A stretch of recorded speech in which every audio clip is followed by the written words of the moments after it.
اليوم يخسر من الهلال بسبب أخطاء التحكيم.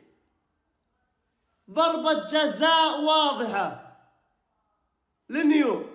شوفوا الصورة، مسك التيشيرت أول مرة، ثاني مرة، ثالث مرة، الحكم ما حسبها. يا أخوان وش هذا يا أخوان؟ لكم الله يا نيوم. يعني وبعدين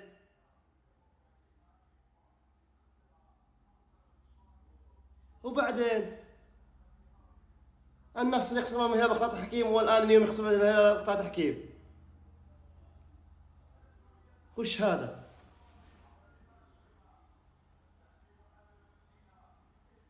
رايكم فيها بصراحة؟ بصراحة لا تنسى الإضافة واللايك. سلام.